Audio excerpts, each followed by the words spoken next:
Rick Sanchez can step into any reality that has ever existed. He can break the laws of physics on a Tuesday afternoon. He has humiliated gods, dismantled governments, and walked the literal devil out of his own shop. He has built private universes, outrun death, and outlasted every enemy he ever made. And somehow, despite all of that, the character people reach for when the world gets too loud and they need something that feels like home. Rick and Morty has been on the air for more than 10 years, and most of the conversation around it circles the same few things: the nihilism, the science fiction, the jokes. What almost nobody talks about is what your favorite character in this show actually says about you. Every person in this universe is carrying a specific wound, and the one you are drawn to at 2 a.m. is not a coincidence. Tonight, we are walking through every single one of them, slowly and carefully, from Rick all the way to the edges of the multiverse. Welcome to Ricktopus. If long-form analysis like this is your thing, subscribing is free and it genuinely helps. Let us get into it. Rick Sanchez. There is a moment in the Season 3 episode Pickle Rick where a therapist named Dr. Wong sits across from the Smith family and says something that the show never fully walks back. She tells Rick, calmly and without raising her voice, that the reason he turned himself into a pickle to avoid a therapy session is not cleverness, it is fear. She says that his intelligence is not the problem. The problem is that he uses his intelligence the way other people use walls, to keep things out, to make sure nothing gets close enough to hurt him. And Rick, the smartest being in the universe, the man who has outsmarted governments and gods and the very fabric of space and time, sits in that chair and has absolutely nothing to say. That scene is the key to understanding what it means to love Rick Sanchez. Not admire him, not want to be him. Actually love him the way fans of this show love him, the way people put his face on t-shirts and quote his nihilism on social media, and reach for episodes built around him when they need something familiar at the end of a long and grinding day. Rick Sanchez was created by Dan Harmon and Justin Roiland and first appeared on Adult Swim in December 2013. He is, on the surface, a parody of the hyper-competent scientist archetype, a riff on Doc Brown from Back to the Future, filtered through something much darker and more self-aware. He is the smartest man alive. He knows it. He makes sure everyone around him knows it. He drinks constantly, speaks in half-finished sentences, burps in the middle of his own monologues, and treats the concept of emotional vulnerability the way most people treat a live grenade, with distance, with suspicion, with the very specific kind of disdain that only comes from someone who is deeply afraid of the thing they are dismissing. That is where the real character begins, not in the genius, in the fear underneath it. Rick's nihilism, his famous insistence that nothing matters and existence is a cruel joke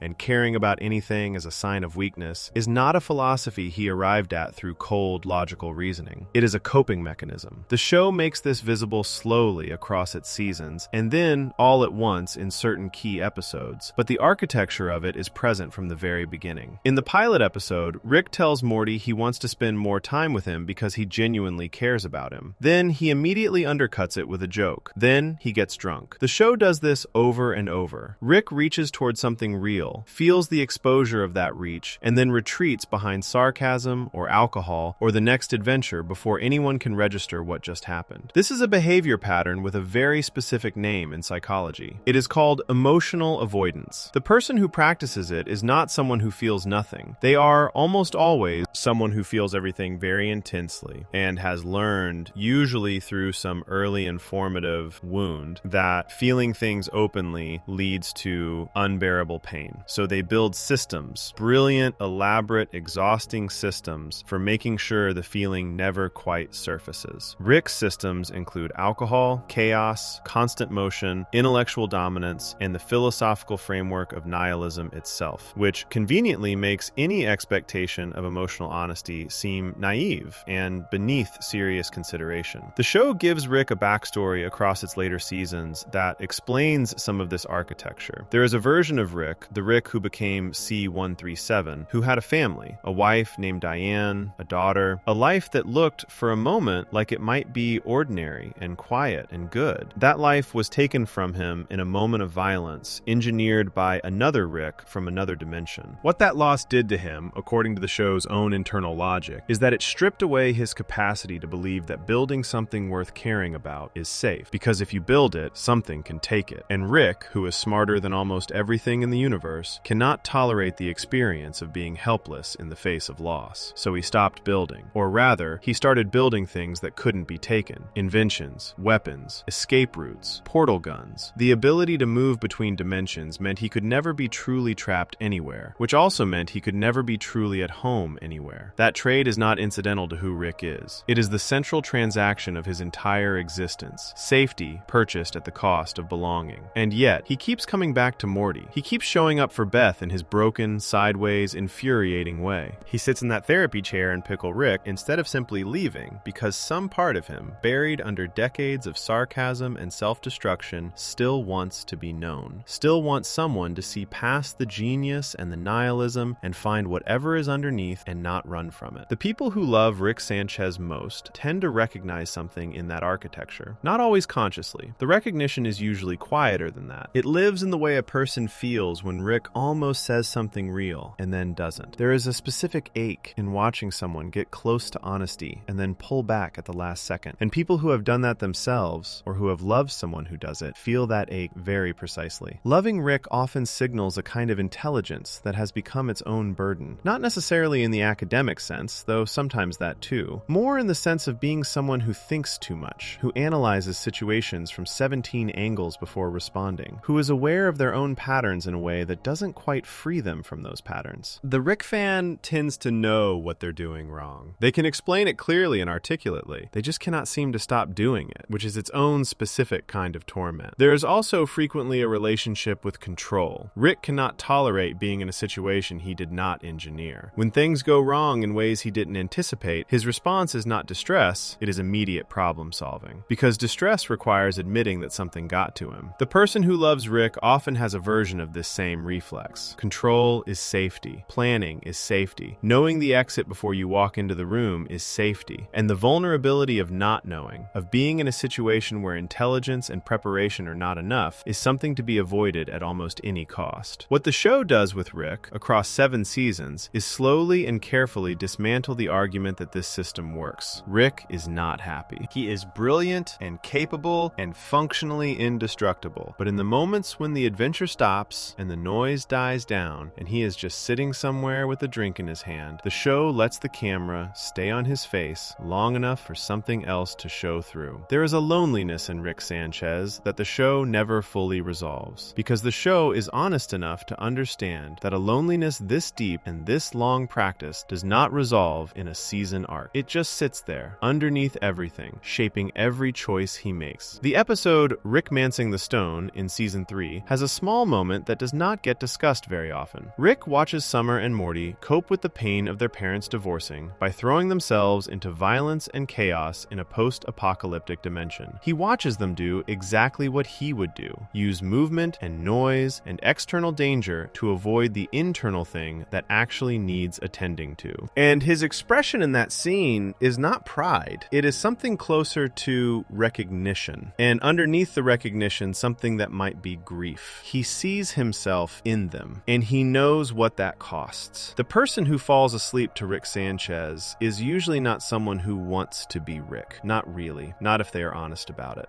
They are someone who understands him, who has sat in the chair of their own intelligence and felt it provide everything except the one thing they actually needed, who has used busyness or competence or forward motion to keep from feeling something that needed to be felt, who knows, somewhere quiet and private, that the most brilliant thing Rick could do would be to put down the portal gun and stay in one place long enough to let someone in. They fall asleep to his voice because it is familiar, not comfortable exactly, familiar. And familiar, even when it is painful, feels like home. Rick Sanchez is a portrait of what happens when a person is smart enough to build every wall perfectly and then has to live inside them. The people who love him most are usually building their own walls. In some part of them, in the quiet before sleep, hopes that someone will eventually say what Dr. Wong said. Not to Rick, to them, calmly, without judgment. You are not a pickle because you are clever. You are a pickle because you are afraid. Before we move on, if you're enjoying this analysis, please consider subscribing. It helps the channel tremendously. Rick Sanchez is a man who chose brilliance over belonging and has spent 7 seasons quietly paying the price for that choice.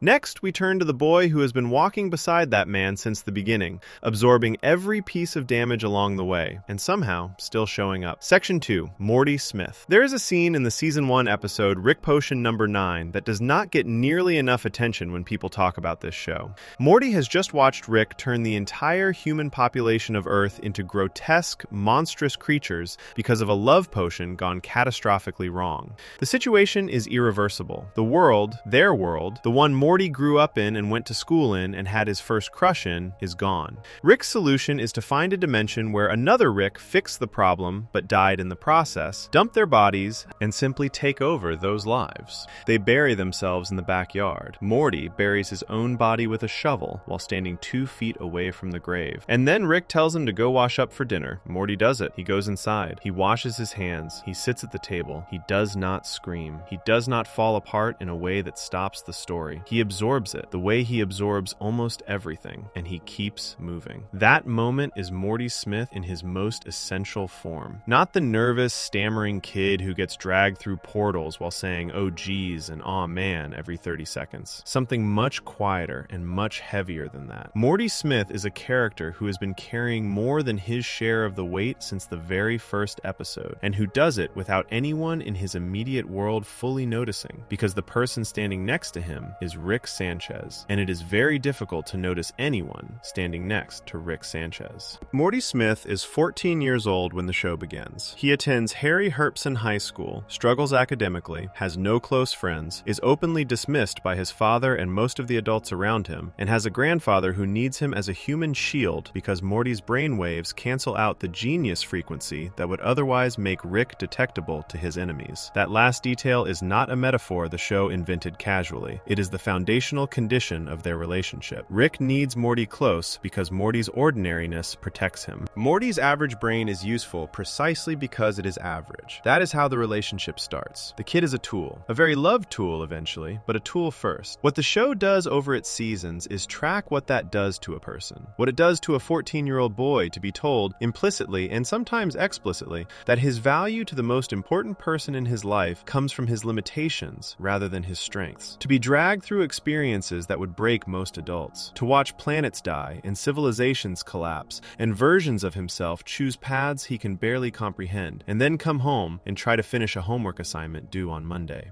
The Morty that exists by season 3 and beyond is not the same Morty from the pilot. The transformation is gradual and sometimes easy to miss because the surface level behavior, the nervousness, the self-doubt, the tendency to follow Rick's lead even when he knows it is going to end badly, remains consistent enough to look like nothing has changed. But underneath that surface, something has been accumulating. Experience, damage, a slow and growing awareness that the world is larger and stranger and more indifferent than anyone around him will ever fully understand, because none of them have seen what he has seen. There is an episode in season 3 called Morty's Mind Blowers, where Rick reveals that he has been secretly erasing Morty's most traumatic memories throughout their adventures and storing them in little vials on a shelf. The episode plays partly as a comedy. The memories are absurd and horrifying in equal measure. But what sits underneath the comedy is something the show does not quite say out loud. Rick has been editing Morty, curating his experience, deciding which things Morty gets to remember and which things disappear. And he has been doing it, he would say, to protect Morty, to keep the weight manageable, to make sure the kid can still function. The question the episode quietly raises is whether that protection is actually protection, or whether it is control dressed up as care. Whether Rick's erasure of Morty's hardest memories is about Morty's well-being, or about Rick's need to keep Morty functional enough to keep traveling with him. The show does not fully answer this. It does not need to. The fact that the question exists is enough. The people who love Morty Smith most tend to know something about that particular shape of relationship, about being close to someone brilliant or powerful or magnetic, someone who takes up enormous amounts of space in any room, and finding that the closeness comes with a cost that is never quite stated plainly. The cost of being useful, the cost of being needed in a specific and limited way, the cost of having your growth and your pain managed by someone else who decides, often unilaterally, what you are ready for. Morty fans tend to be people who have spent time in someone else's shadow. Not always unhappily. The shadow of someone remarkable can feel protective, even comfortable for a long time. But there is a specific moment in many people's lives where they realize that the protection and the limitation are the same thing. That the person who has been guiding them has also, whether intentionally or not, been containing them. And that moment requires a choice. Stay in the shape you have been given, or start the slow and uncomfortable work of finding out what shape you actually are. Morty begins making that choice gradually across the series. It is not a clean or triumphant arc. It does not follow the tidy structure of a character who learns a a lesson and then applies it consistently from that point forward. Morty grows and then regresses. He stands up for himself and then doubts the standing. He has moments of genuine independence and confidence, real ones, earned ones. And then he is back in the garage, watching Rick build something impossible while he hands over tools and asks questions that Rick half answers. Growth in this show, like growth in real life, is not a straight line. It is a spiral. You keep returning to the same places, but each time from a slightly different angle. The episode that captures this most precisely is the Vat of Acid episode in Season 4. Morty asks Rick to build him a device that functions like a save point in a video game, allowing him to undo decisions and try again. Rick builds it, grudgingly. Morty uses it to live an entire life, a full and genuine and deeply felt life, with a woman he meets and falls in love with. And then Rick reveals that the device never actually worked the way Morty thought. What it did instead was kill everyone in that timeline and replace them with new versions. Morty's beautiful life, every moment of it, was built on a series of deaths he did not know he was causing. The woman he loved is gone. The life is erased. And Rick, watching Morty's face understand what just happened, shows something that is almost shame. What that episode is doing is not subtle. It is showing, in the most painful terms the show could construct, what it costs Morty to trust Rick completely, to hand his choices over to a technology Rick controls, to believe that someone else's system will give him access to the life he wants. The lesson is not that Morty is stupid for trusting. The lesson is that the trust was placed inside a system that was never designed with Morty's actual well-being as its primary function. Morty fans tend to feel that lesson in a specific way. There is a particular kind of person who loves with their whole self and trusts with their whole self, and then discovers, often more than once, that the person or system they trusted was not structured to hold that much of them safely, who keep showing up anyway, because showing up is simply what they do, because the alternative of not caring, of protecting themselves the way Rick protects himself, feels like becoming something they do not want to become. That is the deepest thing about Morty Smith as a character. He knows what cynicism looks like. He lives with the universe's foremost cynic. He has seen every argument for not caring, heard every version of nothing matters from the mouth of the most intelligent being in existence, and he has chosen, repeatedly and at significant personal cost, to keep caring anyway. That is not naivety. The show is very careful about this. Morty is not naive. By Season 3, he has seen more of the universe's darkness than almost any living creature. His choice to remain empathetic and hopeful is not made from ignorance. It is made in full awareness of what caring costs. There is something almost radical about a character who knows the price of hope and keeps paying it. The relationship between Morty and his father Jerry adds another dimension to this. Jerry is dismissed and diminished by almost everyone in the family, including Morty for long stretches of the show. But there are moments, scattered across the seasons, where Morty sees his father clearly and something in him softens. In the Season 5 episode Childrick of Mort, Morty defends Jerry in a way that surprises everyone, including himself. He tells Summer to stop. He recognizes in that moment that the contempt the family has absorbed for Jerry, contempt largely modeled by Rick, has cost them something. That Jerry's simplicity is not entirely a failure. That the man who just wants to love his family and be loved back, even when he goes about it badly, is not nothing. Morty understands Jerry because Morty is the family member most like Jerry in the ways that matter. Both of them want to be loved. Both of them measure their value partly through whether the people they care about treat them as worthwhile. Both of them have been shaped by Rick's presence in ways that have cost them a clear sense of who they are, independent of him. The difference is that Morty has had the adventures. Morty has had his brainwaves measured and found compatible. Morty has been chosen, after a fashion, in a way Jerry never was. And even with all of that, Morty still carries the same essential wound. The feeling of being not quite enough, of being loved conditionally, in the specific shape that Rick requires, rather than openly and without terms. The people who fall asleep to Morty Smith are often people who carry a quiet and persistent sense of not being enough. Not in a dramatic or crisis-level way, more like background noise, a low-frequency doubt that runs underneath most days without ever quite getting loud enough to fully address. They show up for the people they love. They absorb more than they should. They say sorry more than the situation warrants and mean it every time. They have been told in various ways and by various people throughout their lives that they are average, that they are not the special one, that they are support, not the lead, and they keep going anyway. Because the alternative is becoming someone they do not recognize. Because whatever damage the world has done, whatever weight they are carrying from all the times they trusted wrong or loved too openly or handed their save point to someone who did not deserve it, they have not yet become indifferent. They have not built the walls. They have chosen, again and again, the harder and more dangerous path of remaining open. There is a version of Morty that the show occasionally shows in glimpses. Evil Morty. The Morty who got tired of absorbing damage and decided to become the thing that deals it instead. He is compelling in the way that all shadow selves are compelling. He solved the problem of being hurt by eliminating the conditions under which hurt is possible. He became cold and strategic and self-sufficient and completely alone. The Morty that the audience loves is the one who looked at that option and kept choosing differently, kept choosing connection over protection, kept choosing to feel things even when feeling things was exactly what kept getting him buried in the backyard of another dimension. That is not weakness. The show knows it is not weakness, even when it cannot quite say so directly. It is the hardest thing any person can do, to stay open in a world that keeps giving you reasons to close. To keep showing up for people who do not always show up equally in return. To carry the weight of being someone's human shield and still, at the end of the adventure, go wash your hands and sit down for dinner and try to remember that tomorrow might be different. The person who loves Morty Smith has probably had to bury something in a backyard they did not expect, has probably absorbed a loss that the people around them moved past faster than felt right, has probably been told, in some form, to go wash up and come sit at the table, when what they actually needed was for someone to stay outside with them for a moment and acknowledge what just happened. They fall asleep to Morty because his voice carries something they recognize as their own. Not the panic, not the, oh geez, and oh man. The thing underneath that, the stubborn, costly, quietly extraordinary decision to keep being someone who gives a damn about the world, even after the world has given them every available reason not to. That is worth more than genius. The show knows it, and so, in the private hour before sleep, do they. Before we move on, if you're enjoying this analysis, please consider subscribing. It helps the channel tremendously. Morty Smith keeps choosing hope in a universe that keeps handing him reasons to stop. And what loving him reveals is a person who has absorbed more than their share and chosen to remain open. Next, we look at the woman in this family who was never given the space to fall apart the way she deserved to. Section 3. Beth Smith. There is a scene in the Season 3 episode, The ABCs of Beth, where Rick presents his daughter with a choice that no parent should ever hand their child, even an adult one. He tells her that he can make a perfect clone of her, indistinguishable in every way, that will stay home and be a wife and a mother, while the real Beth goes out into the universe and becomes whoever she actually wants to be. No consequences, no guilt, no one will ever know. And Beth, who has spent the entire series presenting herself as someone who has made peace with her life, who has insisted repeatedly that her choices were her choices and she stands behind them, goes completely quiet. She does not say yes immediately. She does not say no immediately. She stands in that moment and the audience watches something happen on her face that the show has been building towards since its very first episode. The mask. The competent and slightly cold and always composed mask that Beth Smith wears through nearly every scene she is in slips. Just for a moment. Just long enough to see what is underneath it. And what is underneath it is not anger or resentment or ambition, though all of those things are present. What is underneath it is grief. Specific, long-carried, privately enormous grief for a version of herself that she decided against before she was old enough to understand what she was deciding. Beth Smith is one of the most psychologically precise characters in this entire show, and she is also one of the most consistently underestimated, which is, when you sit with it long enough, entirely appropriate. Because being psychologically precise and consistently underestimated is exactly what Beth Smith has been dealing with her entire life. She is introduced in the pilot as Rick's daughter, Jerry's wife, Morty and Summer's mother, a cardiothoracic surgeon who operates on horses. That last detail is the show telling you everything you need to know about Beth in a single sentence, if you are listening carefully enough. She is performing surgery on animals. She trained for something that requires extraordinary precision and intelligence and steady hands under pressure. She is genuinely exceptional at what she does. And what she does exists in a world that will never fully take it seriously, because it involves horses rather than people, and because the title of horse surgeon does not carry the cultural weight that matches the actual skill required to perform it. Beth lives in the gap between what she is and what she is recognized as being. She has lived there her entire adult life. She built her personality around surviving that gap. Dan Harmon, who created the show alongside Justin Roiland, spoke about Beth in interviews around the first season with a level of specificity that reveals how carefully she was constructed. He described her as deeply messed up in ways the audience would come to understand gradually. He talked about about the fact that she got pregnant at 17, that the pregnancy was not planned, that the man she ended up with was not her first choice, and that her father, the one person whose approval she has spent her entire life pursuing, was absent during the years when that absence shaped her most. All of that happened before the show begins. All of that is backstory. Beth arrives on screen already formed by losses the audience has to piece together from fragments. The abandonment by Rick is the foundation of everything. Rick left when Beth was a child. The show is not entirely specific about when or for how long or how many times, but the effect is clear across every season. Beth grew up understanding that the most extraordinary person she had ever encountered, her father, the genius who could do anything and go anywhere, chose to go somewhere else. Children who experience parental abandonment, particularly by a parent they idealize, tend to develop a very specific internal narrative about why it happened. And almost never does that narrative place the blame correctly on the parent. Almost always, it places some version of the blame on the child. The reasoning, which is not reasoning so much as a wound that has learned to speak, goes something like this. If I had been more impressive, if I had been smarter, if I had been worth staying for. Beth has been trying to be worth staying for her entire life. That is the engine running underneath everything she does. The horse surgeon career, which requires exceptional intelligence and skill, is partly genuine passion and partly proof. The cold competence, the refusal to show weakness, the tendency to prioritize her father's presence in her home over the well-being of her own children. All of it traces back to the same source. If she is exceptional enough, impressive enough, capable enough, Rick will stay. And if Rick stays, then the child who watched him leave was wrong about what his leaving meant. She was not the reason. She was never the reason. The tragedy that the show handles with real care is that Rick does stay eventually. He comes back. He lives in the garage. He is present, more or less, for several seasons of family life. And Beth discovers that his presence does not fix what his absence created. The wound does not close just because the person who made it came back. The need for his approval does not diminish just because he is now available to give it. If anything, his presence intensifies it, because now there is someone to perform for every single day. Now she has to keep earning what she spent her childhood believing she had lost. This is the psychological architecture that makes Beth Smith so recognizable to a specific kind of viewer. She is someone who became high-functioning in direct response to pain. Someone who took the experience of being left and turned it into fuel for achievement, for competence, for the construction of a self so capable and self-sufficient that no one could look at her and see the frightened kid underneath. She is excellent at almost everything she attempts. She is also, in the quietest moments the show gives her, profoundly lonely in a way that her excellence cannot touch. Her marriage to Jerry is the most visible symptom of the problem. Jerry is not who Beth would have chosen if she had been choosing freely. The show acknowledges this without making it cruel. Jerry is kind and well-meaning and deeply limited in ways that Beth finds suffocating because they mirror the limitations she most fears in herself. She did not choose him. She ended up with him because of an unplanned pregnancy and because, at 17, with a father who had already left and a future that felt suddenly foreclosed, Jerry was available and safe. Jerry would not leave. Jerry was not capable of leaving in the dramatic portal gun-wielding way that Rick could. And a person who has been abandoned by the most important figure in their life will sometimes choose safety over suitability, comfort over connection, just to make sure they never feel that specific exposure again. The cruelty of this for Beth is that she knows it. She is smart enough to see the structure of her own choices. She can trace the line from Rick's absence to Jerry's presence in her life, and knowing does not free her from it. Which is the thing about self-awareness that the show understands and that most television gets wrong. Insight is not the same as change. You can understand exactly why you do something and keep doing it anyway, because the understanding lives in the thinking mind, while the behavior lives somewhere older and deeper and considerably more stubborn. The relationship between Beth and Summer adds a layer that often gets overlooked. Summer was the accidental pregnancy. Summer is the reason Beth's life went the direction it did, instead of whatever direction it might have gone. And Beth loves Summer, genuinely and fiercely in her own way. But there is also a complicated undercurrent of resentment that the show allows to exist without making Beth a villain for it. Beth did not get to choose the life she ended up with. Summer, just by being born, made the choice for her. Children who exist as the reason for a parent's foregone alternatives carry a very particular weight in their relationships with those parents. Summer carries it. The show lets it be there without resolving it cleanly. The season 3 episode, Rest in Rick relaxation, does something interesting with Beth by removing it from her almost entirely. Rick and Morty use a machine that separates their toxic personality traits from their healthy ones, and the toxic parts become separate entities. The episode focuses on Rick and Morty, but the implication for Beth is present in the background. The show has already established by this point that Beth and Rick share psychological DNA in ways that go beyond genetics. They are both intelligent and emotionally avoidant. Both use competence as a shield. Both have a complicated relationship with the people who love them most. Both are running from something they have never been able to fully name. The difference is that Rick has had several hundred years and the entire multiverse as his arena for avoidance. Beth has had a suburban house in a mid-sized American town and a job operating on horses and a husband who needs more reassurance than she has the capacity to give. The scale of their respective escapes is wildly different. The underlying impulse is almost identical. What does it say about a person that Beth Smith is their favorite character in this show? It says, usually, that they understand the particular exhaustion of being the capable one. The person in every room who holds things together because they have decided, at some point, without fully realizing they were deciding, that falling apart is not available to them, that someone has to manage the situation, and that someone is going to be them, because the alternative is watching things collapse, and they cannot tolerate that either. Beth fans tend to be people who made grown-up decisions before they were fully grown, who absorbed responsibilities that were not theirs to absorb, who built a version of themselves that could handle things, that could handle almost anything, and then spent years maintaining that version at considerable internal cost. They are not people without softness. They have enormous softness. It lives in the parts of them they do not often show, in the private moments when no one is performing, and the competence can rest for a moment, and the actual feeling can surface briefly before the next thing arrives that needs handling. They recognize Beth's whine, not necessarily literally, but the equivalent of it. The thing you reach for at the end of a day that asks too much of you. The small, quiet anesthetic for the gap between who you are required to be and who you actually are underneath all the requiring. The ABCs of Beth ends without fully resolving whether Beth leaves or stays. The show makes a deliberate choice not to tell the audience directly what she decided. She is either the Beth who stayed or the Beth who went. And the show's refusal to confirm which one is a statement about Beth's character that is more honest than any dialogue could be. Her choice, whatever it was, is hers. Private, not for the audience to fully access, not for Rick to determine, not for Jerry or the children to vote on. Hers. That ambiguity is the most respectful thing the show has ever done for her. It acknowledges that Beth is a full person with an interior life that exists beyond her function in other people's stories. She is not just Rick's daughter, or Jerry's wife, or Summer and Morty's mother. She is someone whose choices belong to her, someone who gets to decide, finally, what the rest of her life looks like. And the people who love her most, the ones who reach for her episodes when they need something that feels like being understood, know exactly what it feels like to stand in that moment. To be offered the real question, maybe for the first time. Not what does everyone else need you to be? Not what did the circumstances of your life make you? What do you actually want? Who do you actually want to become? Standing in that question, really standing in it, without the mask and without the competence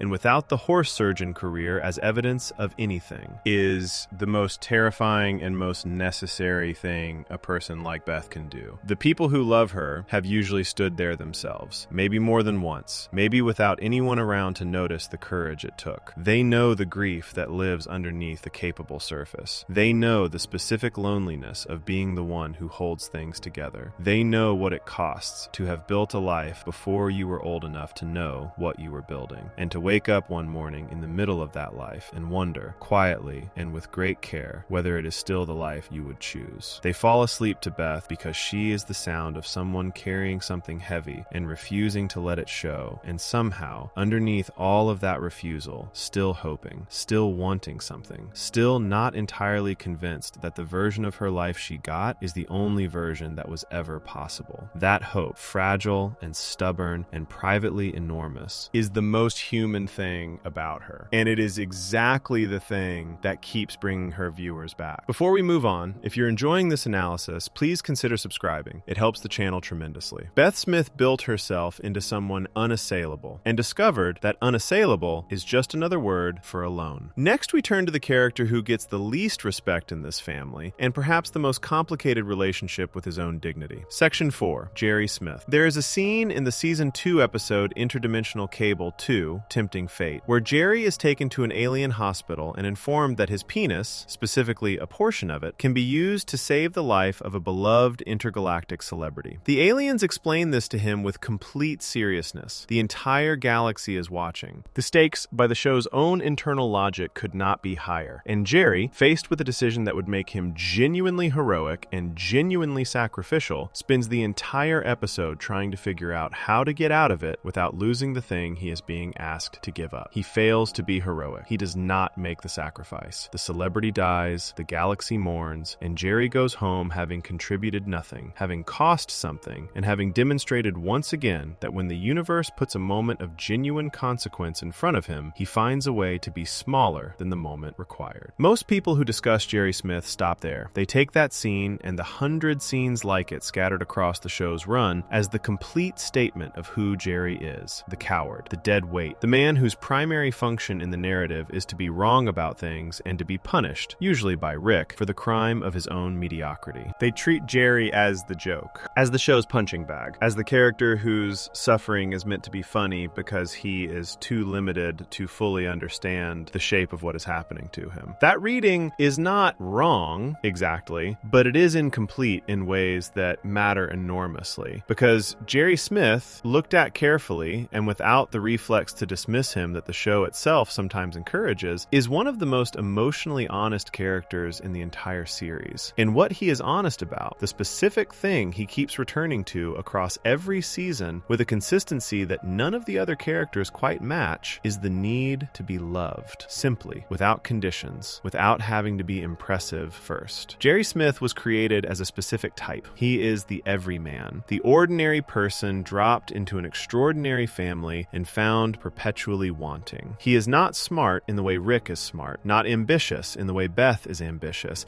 not adaptable in the way Morty becomes adaptable, not capable in the way Summer proves herself to be. He is, by the measurements the show most frequently applies, insufficient. He knows this. The show knows this. Rick knows this and says so approximately once per episode. And Jerry keeps showing up anyway, which is either the most pathetic thing about him or the most quietly remarkable, depending entirely on how you choose to look at it. His backstory, assembled across the series in fragments, tells a particular story. Jerry was not always the diminished figure the audience meets in season 1. There is a version of Jerry, visible in the episode that shows his and Beth's early relationship, who had something, who was charming in a simple and genuine way, who made Beth laugh, who gave her something, in the particular window of time when she needed it, that the more impressive people around her were not giving. He was present. He was warm. He was uncomplicated in a way that felt like relief to a girl who had grown up in the shadow of Rick Sanchez and his magnificent, exhausting, all-consuming genius. The Jerry who exists across the show's run is what happens to that man after years of being measured against Rick and found wanting every single time. After years of a wife who married him partly out of necessity and has never quite been able to pretend otherwise. After years of a son who idolizes his grandfather, and a daughter who barely registers his presence, and a father-in-law who treats his existence as a mild but persistent inconvenience. Jerry has been told, in every language available to a family that is not quite cruel enough to say it plainly, that he does not belong here, that he is the mistake the universe made when it let Beth get pregnant at 17, that everything interesting and important that happens in this household happens despite him, rather than because of or with him, and he is still there, season after season, still trying, still bringing home his small victories, his coupons, and his amateur astronomy, and his brief, improbable moment of success in the Galactic Federation's controlled Earth,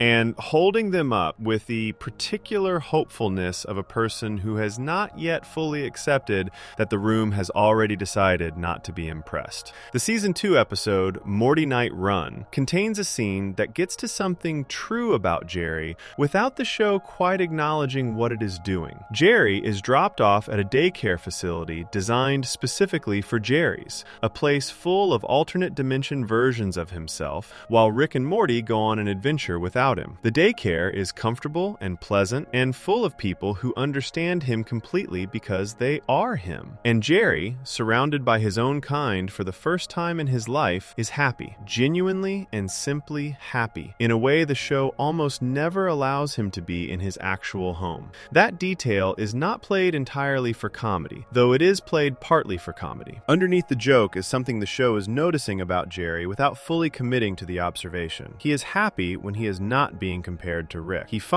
actually functions, in an environment that is scaled to what he is rather than to what he is not. The daycare is a controlled and limited world, yes, but it is a world in which Jerry is not a failure. He is simply a person. And being simply a person, without the constant measurement against an impossible standard, is apparently all Jerry has ever needed to be okay. This is the thing about Jerry that the show understands better than most of its viewers give it credit for. He is not broken. He is mismatched. There is a difference, and it is a significant one. A person who is broken needs to be fixed. A person who is mismatched needs to find the environment in which their actual qualities have value. Jerry's qualities, his warmth and his loyalty and his genuine desire for connection and his capacity for simple contentment are not valuable in the Smith-Sanchez household because that household runs on a different currency entirely. It runs on intelligence and capability and the ability to survive increasingly impossible situations. Jerry cannot compete in that economy, but that does not mean his economy is worthless. It means he has been living in the wrong market. His relationship with Beth is the central tragedy of his story, and the show handles it with more complexity than it is usually given credit for. Beth and Jerry's marriage is not a story of a good person trapped with a bad one. It is not even a story of two incompatible people who should never have been together. It is a story of two people who needed each other at a specific moment in their lives, and then grew in directions that made the original need feel like a mistake. Beth needed someone who would stay. Jerry needed someone who would choose him. For a brief window, they were each what the other required, and then life happened around them. Rick happened around them, and the window closed without either of them fully noticing until they were already on the other side of it. The divorce in season 3 is handled by the show with a lightness that feels almost deliberately evasive. It happens quickly. Rick engineers it. The family adjusts with a speed that suggests it was overdue. And Jerry, who has been belittled and dismissed and talked over for years, responds to the dissolution of his marriage not with rage or devastation, but with a kind of lost, searching sadness that is actually very painful to watch if the audience is paying attention to it. He does not know who he is without the family, not because he is weak, but because the family was the entire architecture of his identity. Remove it, and there is just Jerry, standing in a field somewhere, looking at the sky, trying to remember what he wanted before wanting things started going wrong. He finds Kiara in season 3. He has a relationship with a woman who actually chooses him, who finds his qualities genuinely appealing rather than merely tolerable, and the show allows him to be happy in it with a generosity it does not always extend to his character. That relationship matters in the context of the larger argument about Jerry, because it demonstrates that the problem was never Jerry himself, it was the context. Put Jerry in a room where his warmth is currency instead of a liability, and he is not a joke. He is a person someone falls in love with. He is someone worth choosing. The reconciliation with Beth at the end of season 3 is complicated by the fact that it follows Beth's moment of clarity about Rick, rather than any particular growth in Jerry. Beth comes back to Jerry partly because Rick's manipulation becomes visible to her in a way it was not before, which means the reunion, as sweet as the show plays it, carries an asterisk. Jerry did not win Beth back. Beth decided Rick was the wrong thing to run toward and turned around to find Jerry still standing where she left him. That is not a triumphant love story. It is a tender and slightly melancholy one because Jerry's enduring availability, his inability to fully leave even when everything told him to,